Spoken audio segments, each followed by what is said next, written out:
Good morning, and welcome to Greet the Week. Welcome to Making Sense of It. This is our gift to you from the Glasser Institute for Choice Theory. And each day or each Wednesday, we have someone present a concept of Dr. Glasser's. And today, your speaker is me.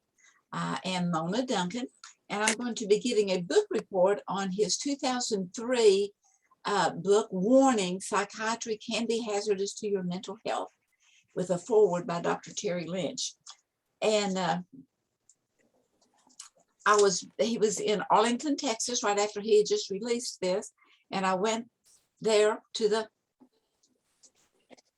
essay that he was giving and bought the book, and he signed it. And anyway, it was a wonderful experience getting to know Dr. Glasser a little better. That was I was fairly new to the regime then.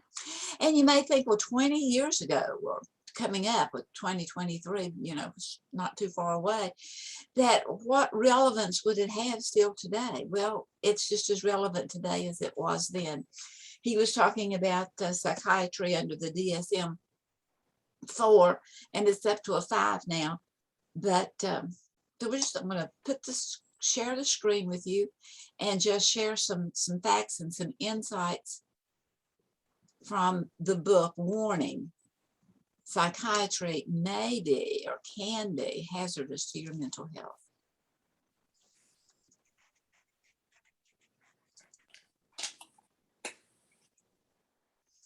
Okay. So the objectives, there's the 2003. The objectives: to determine Dr. Glasser's stance on why psychiatry is dangerous. And a lot of it, most of it is Dr. Glasser, some of it's Dr. Lynch and Terry Lynch. We lost sight of the true meaning of science, according to Dr. Lynch. Brain drugs and electric shocks are harmful to the brain. That general practitioners diagnose and prescribe Prozac and brain drugs. That it's no longer the psychiatric drugs are not harmless. That drugs are not as effective as is claimed by the companies that manufacture them and produce them and promote them. It's argued to be worthwhile that if there's no safe, effective alternative, then these drugs are worthwhile. And health insurance covers brain drugs for years with little or no payout for counseling. And that the brain drugs do harm, quote, to our innate desire to take care of ourselves. And then it leaves the message behind that when you are diagnosed with a mental illness, there is nothing you can do to help yourself. A few more of his stance on why psychiatry is dangerous. Says that diagnoses unhappiness as being a mental illness, that it takes away a person's right to choose, that it seems like a quick fix, and who doesn't want a quick fix? That the drugs interfere with normal functioning, that we find mental diseases that does not exist because there's no pathology, that the changes in brain chemistry is seen as having an abnormal brain. And further on in the book, it talks more about how that, brains can be different, but just because they're different doesn't mean they're abnormal. And it falsely labels brain chemistry to be congruent with brain activity, and that they really don't match. I mean, everything has a trade-off. The underlying human issues go unnoticed and unresolved. And of course, Dr. Glasser, and someone that is so into the relationship and how we need one another, and the fact of just taking a random cure-all drug foregoes the underlying issues of humanity. And then doctors show patients support evidence, doctors, medical doctors. If there's cancer, if there's heart disease, if there's something, they have some x-rays to show or some valid proof to show that this is a supporting evidence. But psychiatry has not a shred of evidence. And so Dr. Glasser came up with this chart, looking at physical health and looking at mental health. And physical health, you know, is what? Kind of being out of shape, not up to par. Whereas mental health, he putting here, coming into the middle ground, that mentally ill versus mentally healthy is being unhappy. And so when we are mentally, I mean, let's go back up to physically ill. Most of us are neither ill nor healthy. Ill is having cancer, heart disease, diabetes. Whereas we go down here, healthy, what does it mean to be healthy? It means to have no meds, no pain, no problems, to be energetic, to sleep well, and to have proper digestion and elimination. And I wonder how many people would fall underneath that, even in a 10% in our world totally. And then mental illness, true mental illness has pathology to it, as in Parkinson's, Alzheimer's, epilepsy, and others. Whereas mentally healthy is happy, is a happiness, has predictable behaviors, and the people have good relationships. So here are some definitions of mental health and mental illness. The first one up here is the, what dictionary is that now? Webster's dictionary. Health is a noun, the state of fitness of the body or mind, especially the state in which it is good. It's considered health. Health, from the Family Word Finder, is a noun. Freedom from disease, well-being, whole, healthy, having stamina. And then Dr. Glasser's definition of mental illness is medically recognized brain pathology. Examples are Alzheimer's, Parkinson's, epilepsy, brain tumors, or multiple sclerosis. Diseases that are treated by neurologists, not by psychiatrists.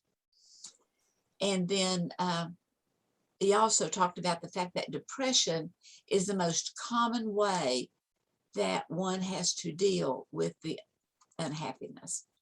And the reason behind that is that it suppresses the anger. So here's a few others that have some comments on mental health. A man is about as happy as he makes up his mind to be. You know, Abraham Lincoln. And how true is that? That we really are as happy or as unhappy as we make up our mind to be. And then the proverb that a man, as a man thinks in his heart, so is he. As one thinks, as a person thinks, that we do become what we think about. And then Dr. Glasser said, all of our behavior is chosen. And understanding this, the fact that we're choosing it, understanding this increases happiness. And it really does. I've put that to the test again and again and again, that in a difficult circumstance, I think, how could I have chosen this? For example, my eye, you may notice it, that they look a little strange. Well, I have an eye infection that just came on the other week. And I'm thinking, how did I choose to have this silly eye infection? But it can lead us to happiness anyway. So the DSM. DSM-4, according to Dr. Glasser, at that particular time, they had 465 symptoms of how unhappy people act and behave. And unhappy, what does it mean when someone is unhappy? They're lonely. The definition of being unhappy to him was lonely, unable to get along with others, and disconnected. And Dr. Terry Lynch, in his foreword, said that relating does not fit into the medical model that goes with psychiatry, and how much we need each other. So also in doing the book report, I wanted us to look at how choices affect mental health. So Dr. Lynch said, he, Glasser, illustrates that by identifying and owning the choices we make, we become responsible for ourselves. And then this was from another that Dr. Lynch said that the italics are mine. I put the italics there to emphasize it. Dr. Lynch said, I do not see their symptoms as mental illness, but as an indication that they are not nearly as mentally healthy as they could be. Because, you know, every ailment has a secondary benefit. And sometimes it's just to have people feel sorry for you, or to give you a little attention, or to maybe have the day off from work. When one gets involved in productive, worthwhile activities, you become saner. It's just one of those instances. And then John Nash, which Dr. Glasser interviewed him, and there's a lot of wonderful, and you know the miracle that happened in him. But here's some of the things that he said.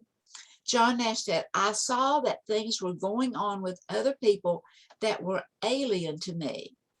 I felt like I lived in a bubble. I decided not to listen to the voices.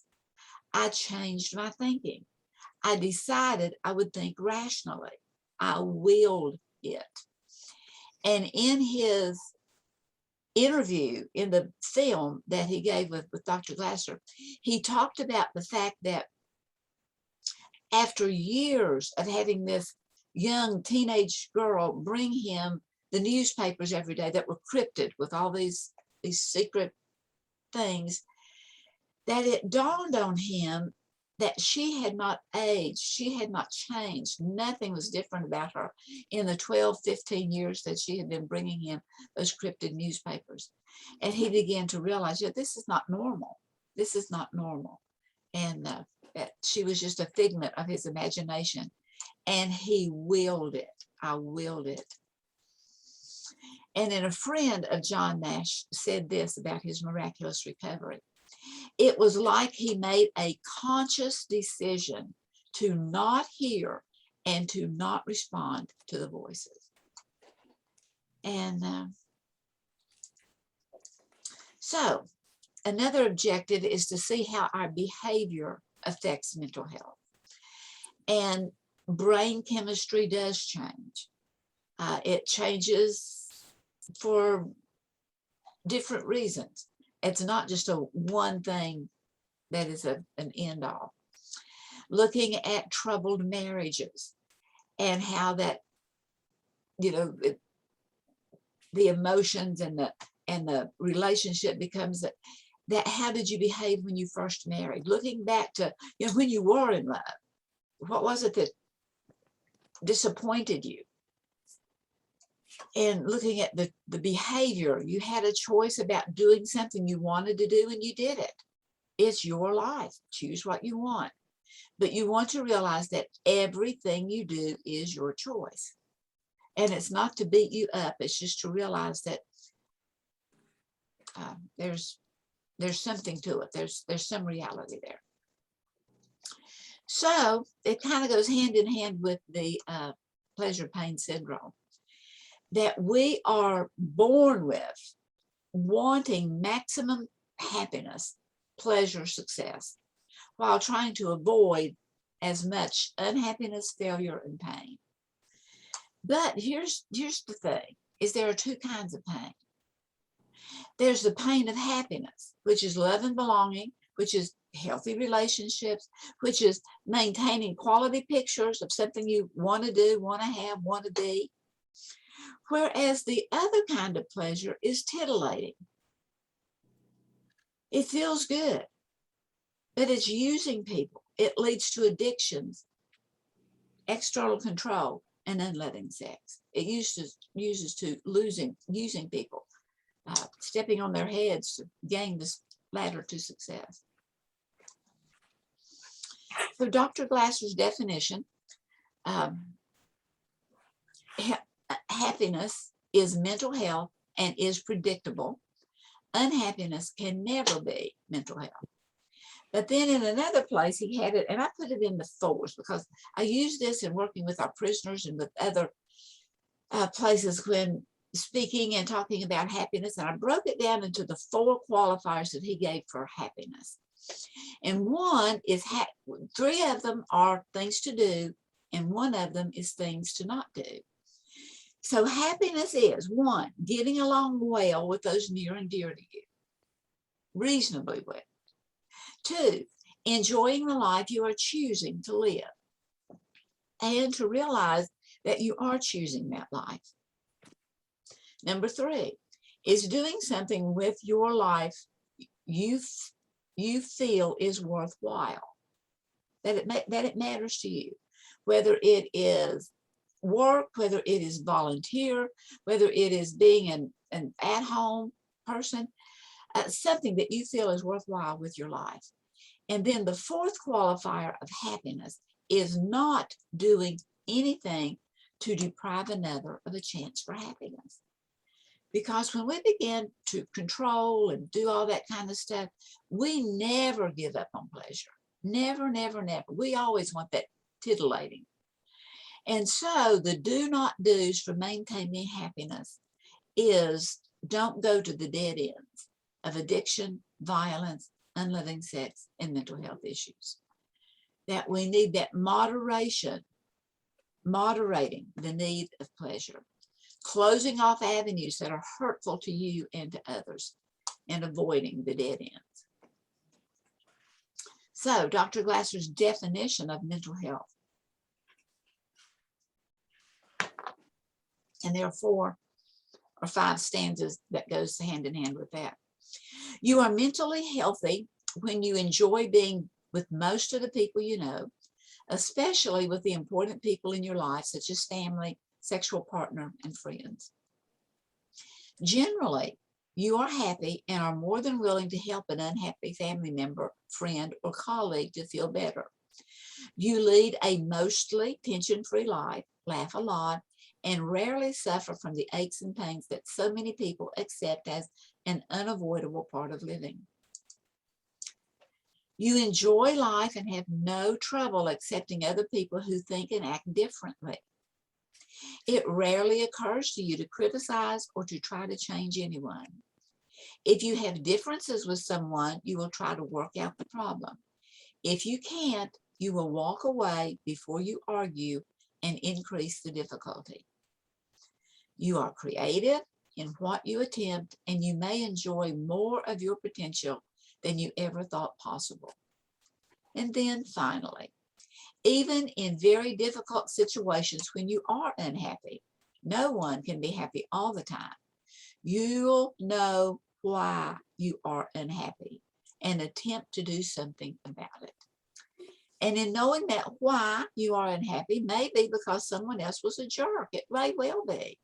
But it doesn't go into giving them all the blame. It's looking at the fact of how can I be more relatable in this situation. So in looking at how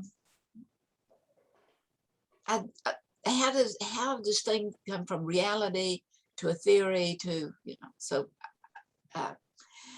the role of science is to observe, not to interpret. Any kind of science, it's to observe, it's not to interpret, it's not to say, oh, this is that.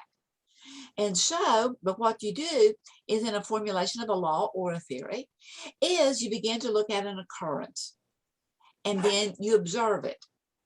And then you wonder why. I wonder why that happened. Wonder why it did this instead of that. As in, where that apple fell off of the tree, but why didn't it just hang there? Or why didn't it go to the left or the right? Anyway, and then when you begin to wonder why, you've set up a hypothesis. Well, maybe this is the reason. Suppose it's that. And you do experiment. And the more experiments you do, it comes out, I have a theory now. There's a theory. I think that this is going to go cohese and work. And so as we go on down, if that theory becomes the same again and again and again, and it's tested and proven, not just by you, but a lot of others, then it actually becomes a law, as in the law of gravity. But if there are similarities, and still there's experiment and research, but there's still similarities, but there's nothing that could be actually proven. It's still in the theory stage. And so in reading warning, psychiatry can be hazardous to your mental health, we as individuals to seek reality. So we seek reality to see if, is this really real? Does it have any validity to it? If we have this innate kind of fuzzy feeling about it, test it and prove it. See if it'll hold any water. See if it's doable. It can be a long-held belief, but that long-held belief, even at that, you know, sometimes it's like the family that in making a pot roast always cut the end off of the pot roast. Well, why did you do that? You've probably heard the story before. I don't know. Mother always did. Ask mother. That's it. I don't know. My mother always did that. You ask grandmother, and grandmother said, I cut the end off of it because the pan was too small for the piece of meat. And so sometimes we can hold on to those long-held beliefs that are not as viable as we have thought they to be. And it's not necessarily an error. It's just to begin to look at things differently and to give careful study to it, to have an open mind. And it's not to say, oh, I was wrong, but I didn't have all of the information. I didn't have the full amount. And to evaluate the data, to compare all of your findings, to see how things are harmonious, to question all the differences, and to continue to seek for more input. And so in seeking reality, whatever is real, and I have no definition for what reality is, but it's that we begin to find it, and it gives us that aha feeling of, yeah, this is it. As we let go of those illusions of reality by going with a theory that seems like it's a fact, as in everybody, you know, if you've been guilty of saying nobody thinks that way or everybody thinks that way. No, I think that's just a theory of looking at preconceived ideas, of trying to work out things logical, of justifying our findings. Yeah, well, yeah, but the yeah, but syndrome. Jumping to conclusions, being opinionated, remaining rigid, intolerant, and living in our illusion. And that just doesn't really work. Well, I thank you for being here, and I hope that this has been meaningful for you, and that you will realize that everything in life has a trade-off. I mean, even taking an aspirin, it has some kind of a trade-off in the body. It helps to heal, but it can also, everything, you know, can set up some differences or discordance. And then as well as the thoughts that we think. They can be thoughts that are healing, but there can be thoughts also that in the midst of deep pain and deep sorrows, there can be a calm. And so thank you for being here, and have a great day and good mental health.